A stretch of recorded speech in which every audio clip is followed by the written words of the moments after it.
আমাদেরকে টার্গেট করছে, তো কি হবে? তোরা মারা গেলে কি হবে? কিছুই হবে না। আমি আমি যদি মারা যাই, এরকম অনেক মানুষ রাস্তায় দাঁড়ায় যাবে, যাবে না? অনেক মানুষ রাস্তায় দাঁড়ায় যাবে। এটা এটা এটা এটা এই এই লড়াই, এই আমাদের ইনসাফের যেই, আমাদের আজাদির যে সিলসিলা, এই সিলসিলা অব্যাহত থাকবে। মনে রাখতে হবে, নতুনদের মধ্য দিয়ে পরিবর্তন আসে। মোহাম্মদ বিন কাসিম 17 বছর বয়সে এই ভারতবর্ষে জয় করছে, করে নাই?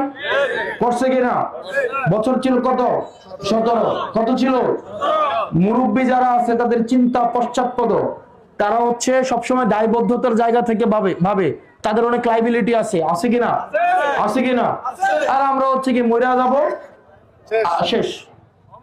উপরে হচ্ছে আল্লাহ, নিচে হচ্ছেন আপনারা। আর আমাদের উপরে যাদের সম্পর্ক হবে, ভারতের সাথে আমাদের সম্পর্ক হবে ন্যায্যতার ভিত্তিতে। আজকে শুনছি বাংলাদেশ হাইকমিশনকে নাকি ভারত ঢাকায় ধমক দিছে, যে কেন আমরা ওই কথা বলছি। ধমক দিছে নাকি ওই ভারতীয় হাইকমিশনারকে? এই খুনি হাসিনাকে আশ্রয় দেওয়ার জন্য শুধু ধমক না, লাঠি দিয়ে দেশ থেকে বের করে দেওয়া উচিত ছিল। আপনি আমার দেশের সন্ত্রাসকে আপনি পেলে পুষে বড় করবেন, তাদেরকে ট্রেনিং দিবেন, তাদেরকে অর্থ দিবেন। অন্তত 30,000 আওয়ামী লীগ কর্মী আছে পাসপোর্ট এবং ভিসা ছাড়া ভারত আশ্রয় দিয়ে রাখছে, রাখে নাই?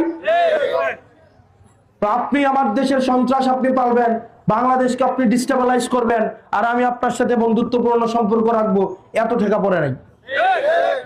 আপনার সাথে আমার ব্যবসায়িক সম্পর্ক, আপনি আমাকে ফ্রিতে পেঁয়াজ দেন না, আপনি আমাকে ফ্রিতে তেল দেন না, আপনি আমাকে ফ্রিতে এগুলো আপনি আমাকে ভিক্ষা দেন না, আপনি আমাকে ব্যবসা করেন, আমাকে দেন, আমি আপনাকে টাকা দেই।